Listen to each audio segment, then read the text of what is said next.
Hey everyone, you're listening to Party Time, My Golf Story with Kevin Walsh and whatever special guest he has today. You can check me out on episode 9 of the podcast. Today I'm wearing Grayson clothes while I'm out practicing because I believe in look good, play good.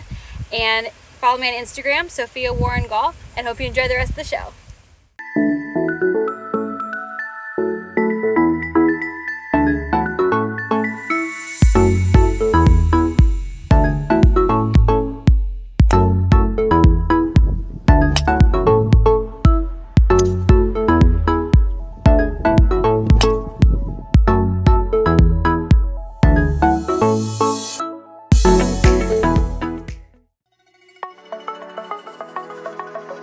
It's Party Time, My Golf Story, brought to you by Party Drinks. Classically designed golf drinks for golfers by golfers. And the golf real estate pros Gene Walsh and Vince Visicaro. For your Southwest Florida real estate needs, check them out at suncoastdreams.com. Now here's your host, Kevin Walsh. Hey, what's going on? Welcome to the program. Our guest today is Mike McClellan. Mike is the director of instruction at Lakewood National Golf Club. He is one of the first people that I met when I moved to Lakewood National Golf Club in the Sarasota area. Has just great stories about growing up in the greater Sarasota area, growing up in golf, how the area has changed, not just with golf, but really with real estate in many other ways. Went to Jacksonville University, still keeps in touch with all of his college teammates, which is a testament to really what it should all be about, camaraderie. And he's really good with kids. I always know he's around when I see an army of kids in my backyard. I live on the third hole of the Piper course at Lakewood National Golf Club. And Mike does a great job with the kids and everybody else that he gives lessons to. But he is one of those special people in golf that makes the game fun. He's an ambassador of the game. He's growing the game. He's doing all the right things. Before we go any further, just some updates on the business of the show, if you will. The show's going great. It's growing all the time. And the reason is because people like it. And then they tell other people about it. But I need you to do one thing if you haven't already. Like the show and subscribe. That matters to the algorithms, the bean counters, all the nerds at YouTube, Facebook, our different listening platforms. It helps a lot. And if you listen to podcasts, you probably hear other hosts say that. It's true. Just do that. And also leave a 5-star review if you could. Big thanks to our title sponsor, Party Drinks. If you're looking for a drink alternative on the golf course, if that's your thing, and if you're tired of crappy seltzers or beer or whatever your beverage of choice is, stuff right behind me, stuff right over my head. Party, give that a try. It is for golfers by golfers, and that makes all the difference. And if you have real estate needs, if your dream is to live in the Southwest Florida area, nobody better than the golf real estate pros of Vince Visicaro and Gene Walsh from suncoastdreams.com, a division of fine properties in the greater Sarasota area. They can get you set up. They live at Lakewood National Golf Club, and there are lots of opportunities to be here and be a part of one of the greatest golf communities in all of America. All right, let's bring in Mike McClellan. There he is. Hello, Mr. how you doing? Golf. I'm doing good, Mike. I appreciate you. I'm going to take you back and tell the story about how we met. So I've lived at Lakewood National Golf Club for about 3.5 years, but you are really the first person that I met on staff. And you gave me about 15 minutes of your time for a nice tableside conversation just outside the golf shop as the Corn Ferry Tour was having its tournament. So you made time for me at a time that seemingly you wouldn't have much time. So I appreciate that. Very much. You're welcome. You're welcome. And that was what? That was pre-COVID, after COVID? What was that? It was still kind of going on. I would say it was still going on. Some people were wearing masks. Some people weren't doing that. It was a good time. So first of all, how long have you been a golf professional? So I was an assistant in the early 90s, but I've been a PGA Class A since 1994. Did you always know that, I know you played professional golf, you played competitive golf, but did you always know you would have a life in golf? Was it there kind of from the beginning? It was there early. Yeah, it was there early. I started about 11 years old. My mother was the first one to take me to the golf course. And, but then we had a golf association, a Greater Sarasota Junior Golf Association, which had these PGA pros who were highly involved in promoting the game and the association, and just being a part of that and their mentorship. I knew at an early age that I was going to be doing what I am currently doing now. It was a no-brainer, really. Yeah, kind of love at first sight. Were you a good player early on, or did you have to grind? I've always been a grinder. Like, it's never come easy. Like, even when I was in school, I had to spend more hours in the library just to get the C, where my friends were barely going and getting A's. So I've always been kind of playing out of the dirt or out of the mud, trying to grind out rounds. And so I think that's just a testament to, it just makes you better when you're having to feel like you got to earn it, Well, being a golf pro is not an easy job. I'm not telling you something you don't know. And I think sometimes the regular folks, they don't know. It is a grind at time, and you better really love it. And being on the range a lot and giving lessons, especially in the hot Florida sun, can be a grind. But when I see you, you always seem to have a smile on your face, good energy about you. Where does that come from? Do you bump it up, or it's just there and you're blessed to have it? A nickname I had at a club, they used to call me Smiley, right? Because I was just smiling all the time. I just enjoy being at golf. I get that a lot. Like, hey, when are you going to finally take a day off? And I'm like, this is not a burden to be here. I love being at the course. People ask me all the time, when did you start, and what do you remember? I said, I don't ever remember not being at the golf course. So I'm kind of in my happy spot when I'm around, or doing anything with golf. Mike McClellan, the Director of Instruction at Lakewood National Golf Club, is our guest here on Party Time, My Golf Story. Brought to you by the Golf Real Estate Pros of Vince Vizzacaro and Gene Walsh from SuncoastDreams.com, a division of fine properties in Sarasota. And also big thanks to Party Drinks. If you're looking for a smooth adult beverage on the golf course, try a Party. Mike, take me back so you're born and raised in Sarasota. Sarasota is one of the next big build outs in Florida. We know everybody's coming here. What was life like here growing up? Give me a description of what the town was and stuff you did. Well, I grew up here, and I always give the joke, like, people are asking, where are you from? I'm like, I'm from here, and they say, well, you got to meet the others. There's only 4 of us from here. Everybody's from somewhere else. But it's changed a lot. I grew up basically where the UTC Mall is. And that was kind of back side of my neighborhood is where the mall is, kind of between Yana Ray and University and Lockwood Ridge. Was a development called DeSoto Lakes, which is basically across from Palmyra or near Palmyra. And back at that time, I when I tell of the Sarasota, I sound like my father, like dirt roads and 5 miles uphill and all that. But University Parkway was a dirt road. It was a 2-lane dirt road called County Line Road, and it ended at the interstate. There was nothing past that. There was zero. That's where the road ended, where you got onto the interstate. And just how much this area has changed since I've come back. I've been back home for 25 years now, almost 25 years, and it's just amazing, what has changed in this area. And, a lot for the good, a lot for the better. A lot of golf courses have come in, a lot more people playing golf. And so it's been something to see for sure.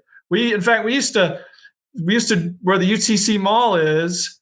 I mean, that's where we would ride dirt bikes. And my grandfather had a ranch right there, a little farmhouse right there. And we used to ride horses, and that's where we used to go drink beer in high school. And, it's just changed a lot. Yeah. I hear a lot of people even say that about where we are right now at Lakewood National. They said they rode their dirt bikes here. They would go hunting for hogs. It was all ranches. And you could even see like the old mailboxes from where the land was sold to a developer to make it what it is. Yeah, you see a lot of it like on the Piper course there, left on hole number 2. You can see the old fence post and things like that, where the farm used to be. So, yeah. And where did you go to high school? I went to high school at Cardinal Mooney High School in Sarasota, right off Fruitville Road. And I only had about maybe 100 people in my graduating class. And there wasn't much golf there at the time, but I came in as a freshman, and there was one other golfer. And between the two of us, we used to recruit the hallways, can you play 9 holes? Do you have clubs? You're on the team. It was that sort of thing for a while. And then it's by my senior year, we had a pretty good team built up, and it was a lot of fun going to school there. Choosing to go to Jacksonville to play there at Jacksonville University, what went in behind that?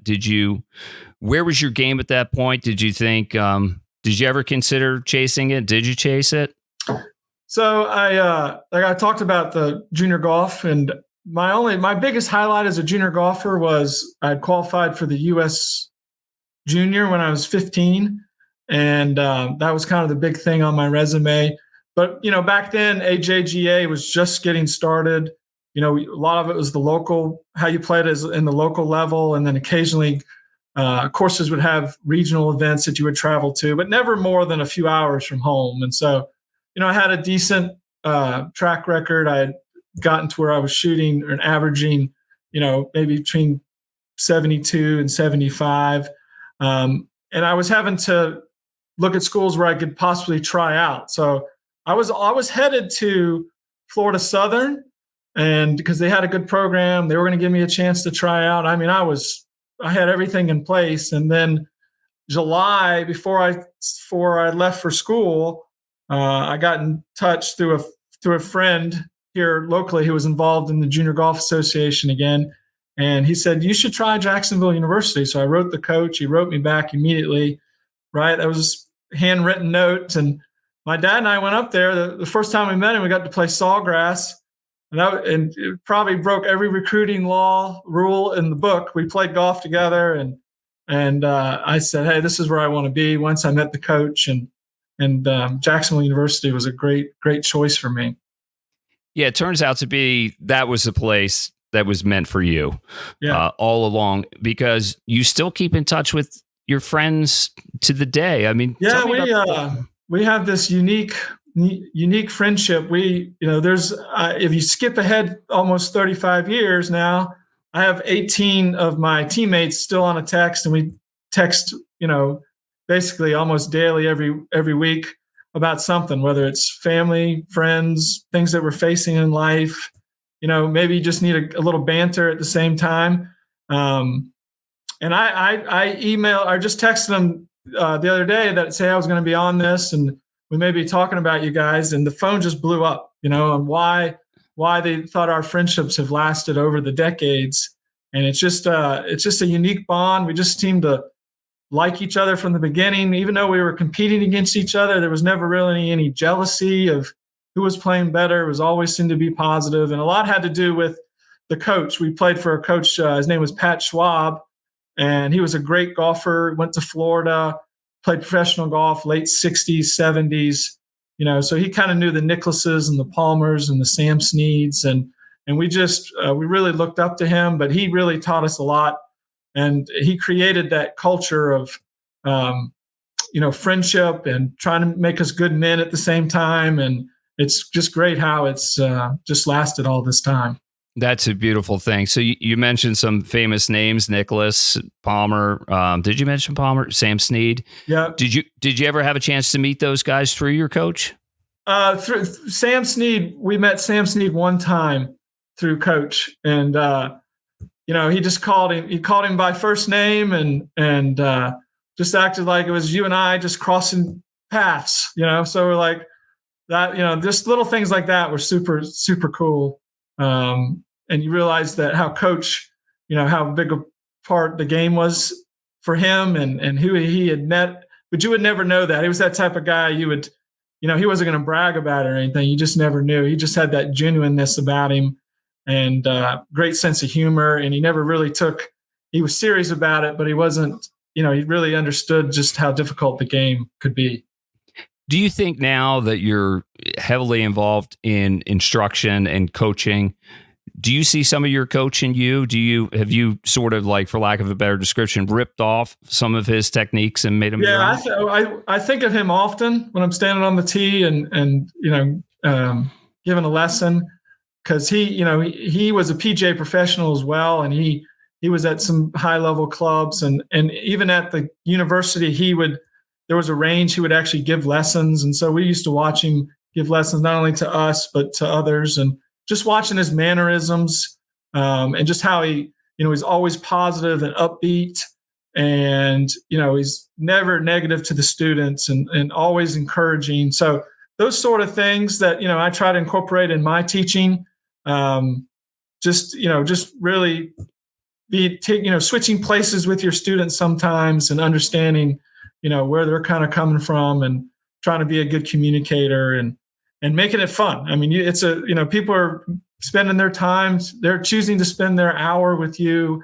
So, being upbeat and positive, and making sure that there's some good learning going on, and that they understand what they need to do to get better is, all part of the process.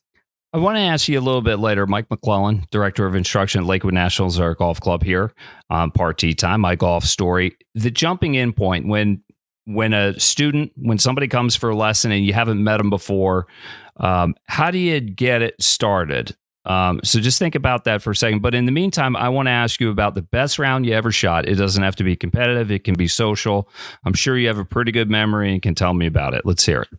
Yeah, the best round, I always shot around par. I was pretty steady. I was known for, I could go months without missing a fairway, and I was a pretty good putter. It's just when my irons were a little bit hot and cold. But my best round was in 2004 or 5 in the chapter championship here, the Southwest Chapter Championship. I shot 30 on the front, eagled number 9 at Bentry Golf Club, and then shot 35 on the back with a 65. I shot 73 in the first round. The competition was so good that still wasn't even good enough to win. I ended up coming in second, but that was probably my best 18 holes. I became a much better player after college, when expectations were a little bit lower, and just kind of happy to be out there. And my golf became much better after school than it was in school. Do you think that was because it was your choice to play? You weren't obligated to play? Because I may be similar in the capacity with you. I think I played some of my better golf after college because I didn't have to perform for anybody. I was just playing for the love of the game. Yeah. Not to say I didn't get competitive and get nervous at times, but it was my choice to do that. Are we on the same page? Yeah, here? and I think it's all about expectations. I heard Scotty Scheffler say the other day that he became better when he lowered his expectations and was able to kind of control his emotions a little bit, and just understand that, hey, bad shots are going to happen. And it just, you kind of rolled with the punches a little more after school. You felt, maybe during college days, and you're thinking, I'm going to go pro, and, just a lot of pressure, a lot of expectations. But when you can kind of free up and just be glad to be out of the golf shop and, playing a beautiful course on a beautiful day, and you're like, well, how many birdies can I make today? Yeah, it frees the mind up, and then you're just playing for the joy of it.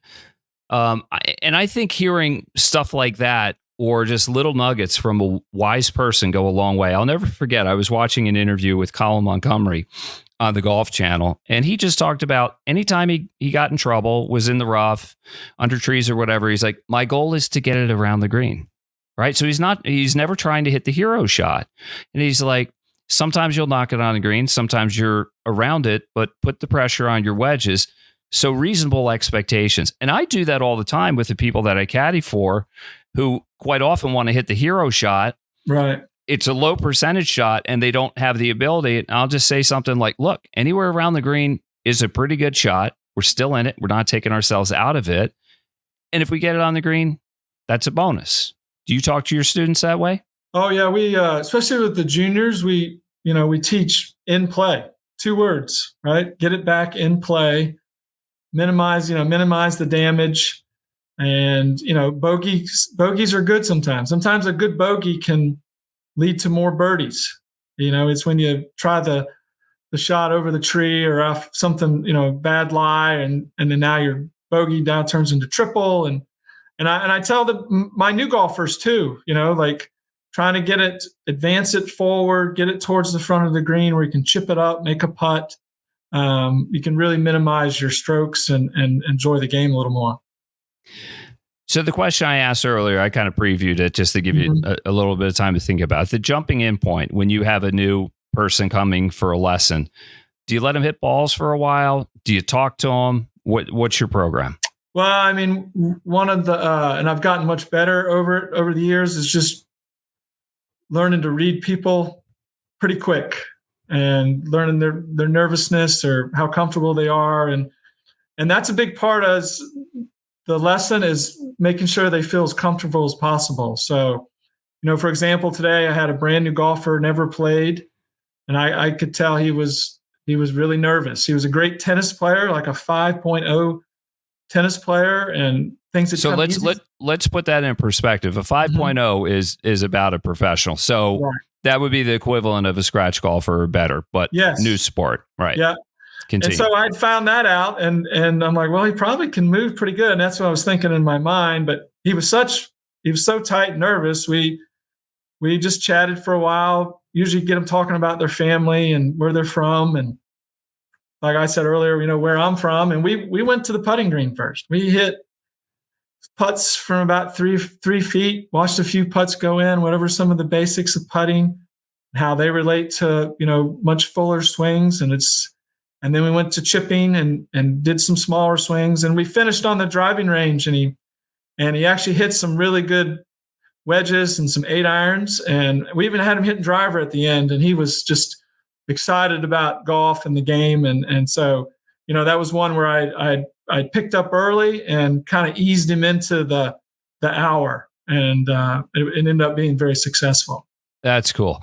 I love tennis. I think the games are so similar because you hit through the ball. You don't hit at the ball. And if I know somebody has played tennis, I'll kind of encourage them, instead of standing over the ball forever and freezing up and letting tension come in. I'm like, just kind of like tennis. Not that you're like bouncing around all the time, but you're never really set. Just let your athleticism come through. Do you try to read that part of people, their athletic ability? The tennis player has an advantage in golf because of that change of that transition, the way they shift their pressure from right foot to left foot, and the way that the racket has to kind of has to swing from in to out. So and also there's the tennis player has, especially at that level, they have such great face awareness that's huge too. It's very important in golf.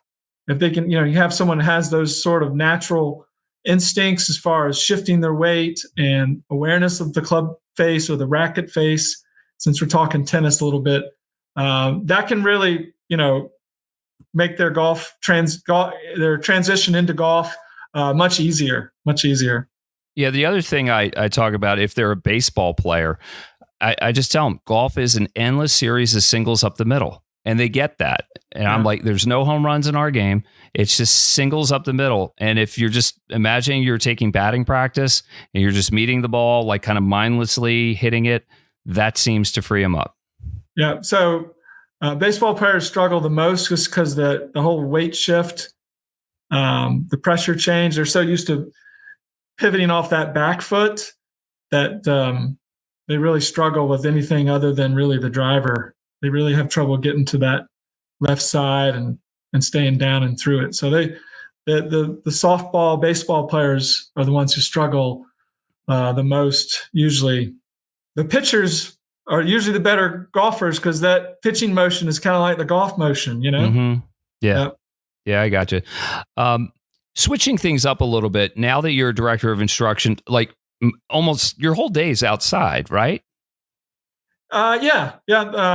No indoors anymore, other than just waiting between lessons type thing. But yeah, I'm outside, especially in the season. I can be, outside, 10 hours a day, teaching and having clinics and golf schools and kids programs.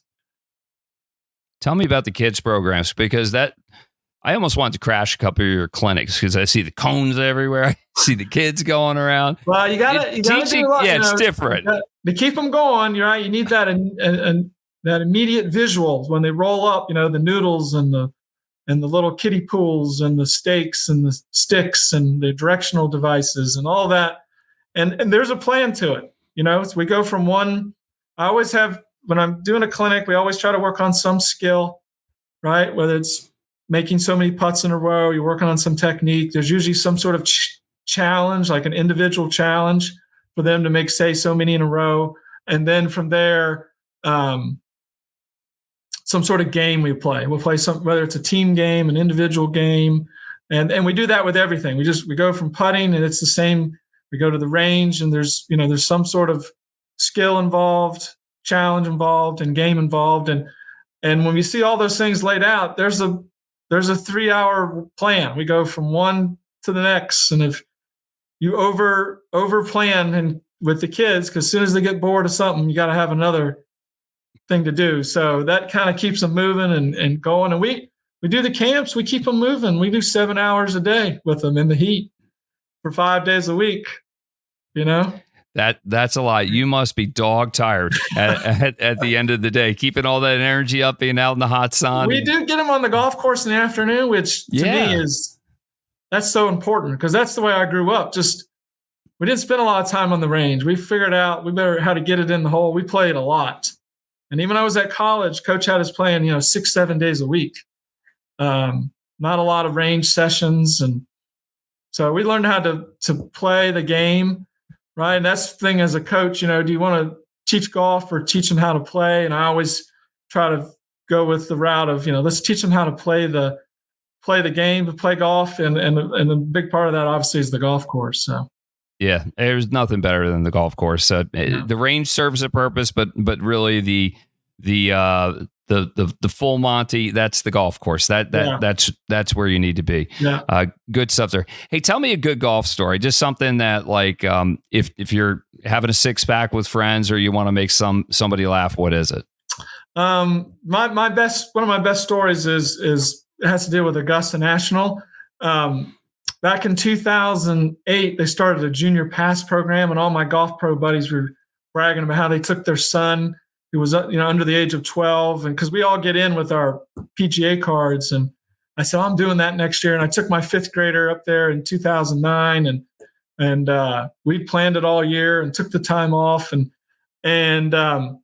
we got there, and my friends are like, hey, they're not letting PGA pros take advantage of this junior pass program. So I'm like, oh no. So I tried to find a ticket, and so we got in about midnight into Augusta, and then I woke my son up about 5, and we went to Walgreens, got a poster, and I made a poster. It said junior PGA pro, junior golfer looking to take advantage of the junior pass program. And we pulled into the parking lot at 5 a.m. in Augusta, and then started working the crowd, looking for an original pass badge holder. It had to be Pacific, couldn't be just anybody. And then we got kicked out of there, and we went up to the street, and finally we found someone who would let us in. He said, I'll help your son get in. I'm a badge holder. And we got there, and we got all the way to the front gate, and a member was there with his green jacket, and my son, he put a little pin on him and said, hey, welcome to Augusta National. And it said junior pass, junior golfer. And about that same time as the member was putting the pin on my son, the lady at the counter was just telling the guy who was helping us that this doesn't work for you. You're not an original badge holder, but I'll let him in. So she let him in, and then I went in afterwards. And I forgot I can't take my phone in, so I had to throw my phone away, right? But then we spent the whole day at Augusta. It was amazing. We spent the whole day up and down, Tiger Woods, Phil Mickelson, the whole thing. And then we tried to finish up on the range in the short course. Tiger was on the range with Hank Haney. I'm like, oh, you got to go see this, right? So we went over and watched it, and he lost his badge somewhere between the range and the clubhouse, and started crying and got all this attention, and everyone was trying to find the badge. And I'm like, oh, this is not going to end well because of the way we got in. And security came over and said, hey, no worries. I said, well, we're getting ready to leave anyway. We're just going to get some souvenirs and we're out of here. He said, no, I can't have you on property without a badge. So he took us backstage. We went into this room with all these video screens. I remember it was a little white table. I'm like, oh, this is going to end poorly. And So you had a great day, and then it ended. You felt like you were interrogated? Policeman came out and said, we don't know. Because luckily, my son remembered the guy's name. But they looked him up. He was an original ticket holder. And so they escorted us. Wasn't a long walk because we had the first parking spot. But he escorted us right out to the car. No souvenirs. And I haven't been back since. I'm scared. Scared to go back. But you have I'm sure like my picture's on the wall there or something, It could be. Well, go back and let us know how it goes. And okay. That's right. You see me in handcuffs. We've been waiting for you, Oh no. Well, I mean, it sounds like it was a great day, and he my son still remembers it vividly. Of course, the whole trip. It was a memory for forever, Yeah, so it's worth it for that. That's just a good story, and it's amazing to me the attention to detail when people go to Augusta National. They remember everything about the whole place is, it's a holy ground, Yeah. Mike McClellan, Director of Instruction at Lakewood National Golf Club, is our guest here on Party Time, My Golf Story. Brought to you by Party Drinks. If you're looking for a drink alternative on a golf course, you want a nice, smooth cocktail that is built for the golf course and built for you, try a Party. And a big thanks to Vince Vizzacaro and Gene Walsh, your golf pro real estate people in Southwest Florida. If your dream is to live on a golf course in the greater Sarasota area or anywhere in Southwest Florida, nobody better than Vince and Gene. You can find them at suncoastdreams.com. A division of Fine Properties. All right, Mike, we're winding down here a little bit. Tell me this. What does golf mean to you? And can you imagine life without it? No, like we've talked about, I've just been doing golf. I've been doing golf for 40 plus years, and it's been good. It's been a major part of my life, as we've talked about. And I think the biggest thing with golf is just, you get to travel and you get to play some amazing places, but, ultimately it comes down to the people, right? It's just the people that, I've met and the teammates and the memberships, the many clubs that I've been at with the many different memberships and the students that I've taught and been a part of. It's been more about the people and the relationships. And that to me is the most important part of just being a part of the game is, and I enjoy that part the most, I do. I enjoy the people part the most. Just meet a lot of interesting people. I got some great stories. We could talk for a long time. Well, we'll have to bring it back, and we'll get into some of these stories. And I may have to look up some of your teammates and get some real good stories. That's right. We can unpack some of those. No, I know. Oh, come on. All in good fun. Hey, last question. How good do we have it here at Lakewood National Golf Club? The greatest thing for Lakewood National is the reciprocal list, because then people go away from here and then you're like, well, we got it pretty good. We've got it really good. The conditions and Joel and his team and Nick with the golf staff and his team and Warren and just all the staff, they do such a great job here that sometimes you do have to go away to kind of appreciate it. And being here I've been here 6 years, almost since the beginning. Back in those days, we didn't think anyone was going to find us here. We were so far out. We're like, no one's going to find us. You could play here for $60 and get a shirt and a hat and a hot dog at the turn, because we thought, how are we ever going to get them way out here? And then look at what's happened to this community and this development. And both golf courses are phenomenal and just a joy to play. It's just a great spot to be. And I enjoy working here and being a part of the team here as well. Oh, this place is so good. From the facilities, the practice facilities, the staff. I mean, it's got everything. But in the end, it all comes down to the golf, the condition, the playability of the golf courses and the conditions. And as you said, and you named the people who are really responsible for it, it is so, so good. I mean, I feel lucky as hell to be here. I just hope I don't get kicked out. I mean, that's so I'm trying to behave. I'll do that. But I'm going to make sure I have some fun along the way. Hey, Mike, really appreciate it. You're welcome.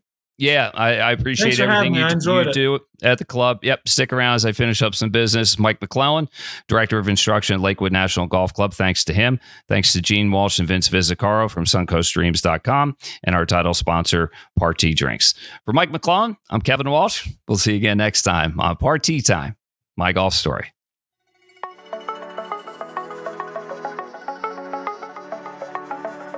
You've been listening to It's Party Time, My Golf Story, brought to you by Party Drinks. Classically designed golf drinks for golfers by golfers, and the golf real estate pros Gene Walsh and Vince Vizzacaro. For your Southwest Florida real estate needs, check them out at suncoastdreams.com or call 941-220-4000.